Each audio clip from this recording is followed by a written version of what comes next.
Yeah, that's definitely the greatest intro to any video. I honestly don't even... So as you guys know by the YouTube title, I am ranking the saturation albums from worst to best. And by definition, I know worst sounds like, oh, you don't like an album, blah blah blah blah. No, I don't mean it that way. That's just fucking clickbait, because I figured someone would be that gullible to think I actually dislike one of their albums. 2017 was a pretty unique year.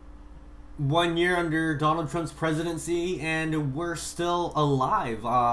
He's tweeted the most outlandish and outrageous shit you'll ever see. Believe it or not, he's not trolling. He believes in what he's tweeting, and it's pretty hysterical and sad at the very same time. The music that has been dropped this year has been pretty fucking amazing in my opinion. It's been a good quality year. A lot of great hip-hop projects came out, and in my personal opinion, this was a fantastic year. There's a boom, a surge, I would say, in the R&B area. When you have artists like Daniel Caesar, I don't know how you say it, Sabrina Claudio, SZA, her, so many, Eddie Lacy or Steve Lacy from the internet.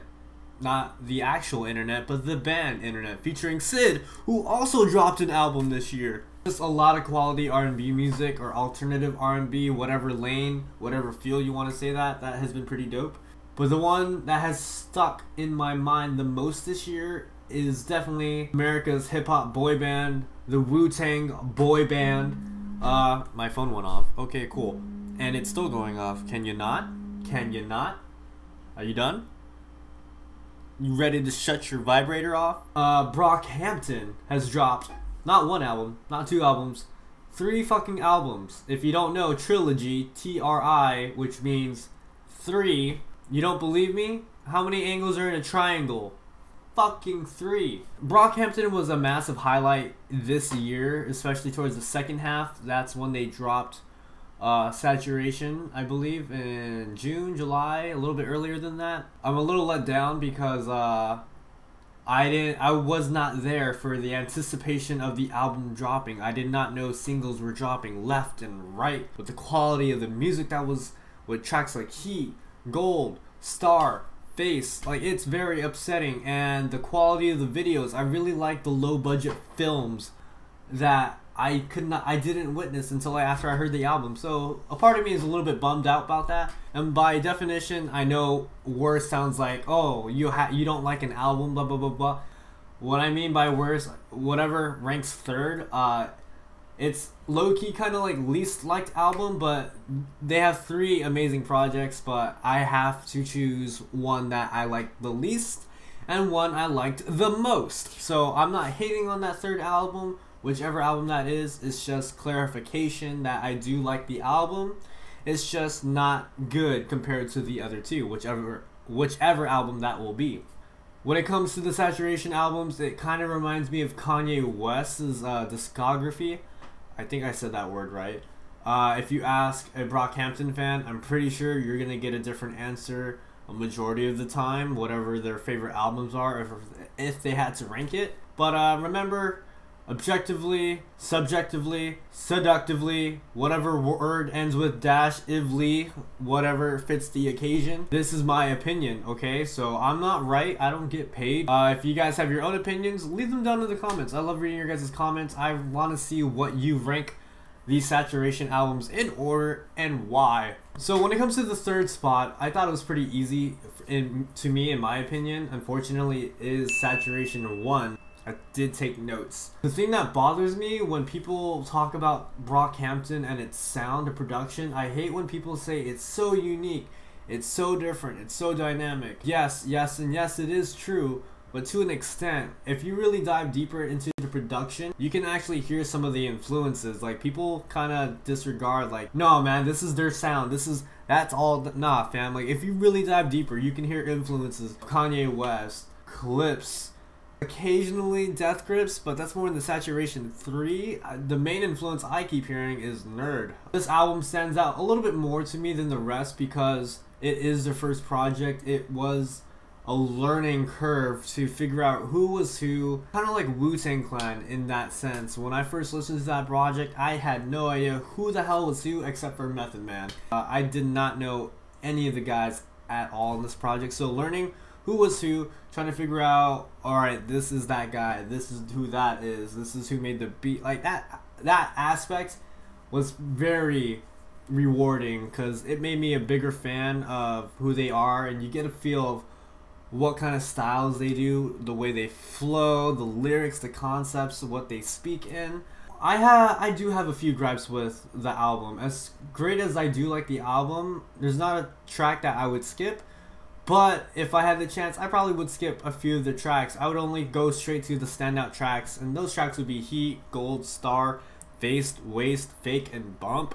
All the other tracks, they're decent, they're not bad, but I could care less for them. The production falls flat at sometimes. Project is very incohesive when you go from Heat with this jarring in-your-face beat and then it goes to Gold. Like, it's just, I had no idea what to expect, and they showcased all these different sounds. As good as they sound, it's just it was very overwhelming to listen to a project that I have no idea who they are and what they're capable of. It did feel a bit too experimental at times, and I personally did not like the use of the auto-tune. There are certain tracks that I did enjoy, but I felt like they could have utilized it better, or if not, I felt like some tracks would have been fine without it. Tracks like Fake, the hook, auto-tune, great. When they started rapping, why did you guys use the auto-tune? I guess it fit with the concept and the way it sounded, but like I would have been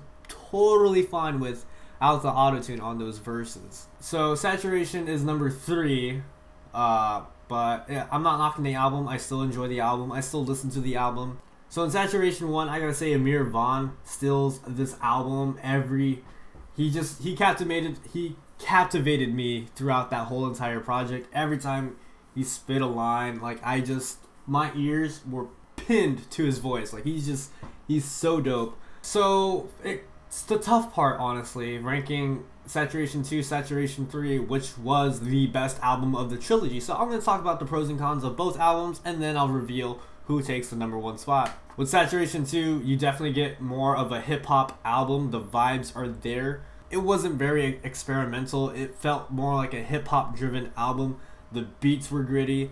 It was better overall. Every bar that whoever said it did not go to waste. It landed, it hit hard. The album just felt so much more aggressive. There was elements of G-Funk and just like all these other dope ass sounds, the bass, the way the production kept going. It did not remain, me personally, I like it when the production does not remain flatline. Like it goes somewhere and it just keeps evolving, it keeps changing throughout the track, and the beat switch ups were so fucking dope. I really like the fact that they really pulled back on the auto-tune and the experimental side, because sometimes I felt like the experimental side on Saturation 1 didn't land sometimes. So the way they kind of pulled back on it on Saturation 2, I greatly appreciated that. And like, I couldn't complain about the auto-tune. They did use it here and there, but they used it well. It added to the track. It didn't take away from the track, it added to the track. More ways in Saturation 1, it just felt completely unnecessary, a tad bit annoying at times. Saturation 2, I gotta say, Kevin Abstract steals this album to me personally. His hooks are dynamic. His fucking verses were he was grabbing you by the throat and rapping in your face. I just loved the aggressiveness in his lyricism, and he just does not give a fuck. He wants to give head no matter what neighborhood he's getting it in. Where I come from, niggas get called faggot and killed, so I'ma get head from a nigga right here. That's just fucking dope to me.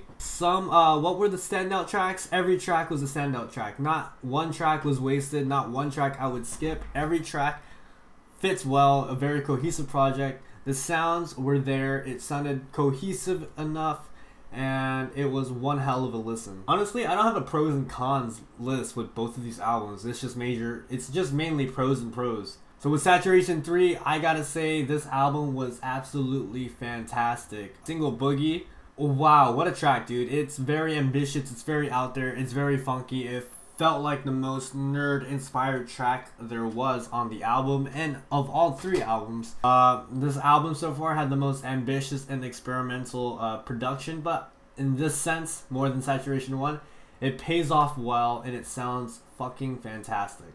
In this album, I felt like it played to the title of boy band more often than the other 2 albums. At times, it sounded very melodic, very sweet. The harmonies and melodies were fantastic, and they're just so infectious that once you hear it once, it's just stuck in your head. The track Sister / Nation reminds me of a playful version of Death Grips, and so when I mentioned Death Grips earlier, I was specifically referring to this track. And I gotta say, within the first 2 albums, I felt like Don McLennan and Matt Champion were slightly underrated members of Brockhampton, but with Saturation 3, they totally stole the album.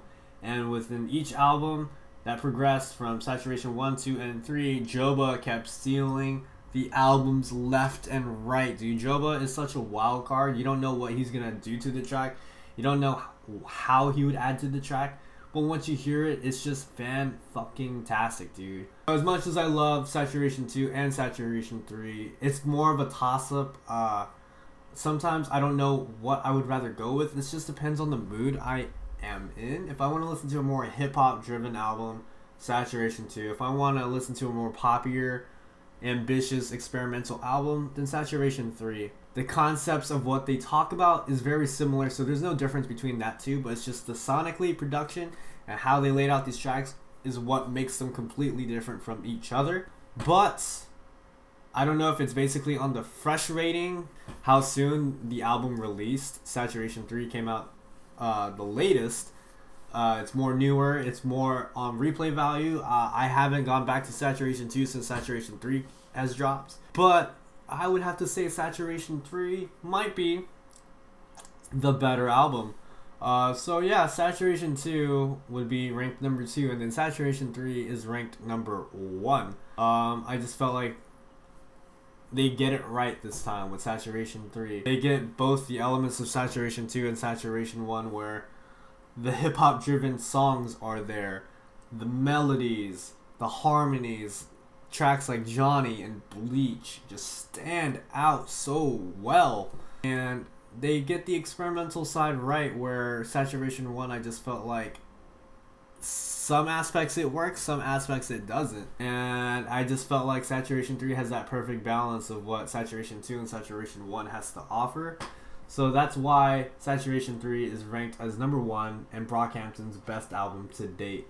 If you guys agree or disagree, let me know down below in the comment section. I would like to read your arguments, opinions, facts, if you believe what you say is facts. If so, then you are a fucking narcissist. But either way, I hope you guys enjoyed the video. Remember, it's just my opinion. My opinion doesn't matter. But yeah, I'll see you guys next time. Deuces.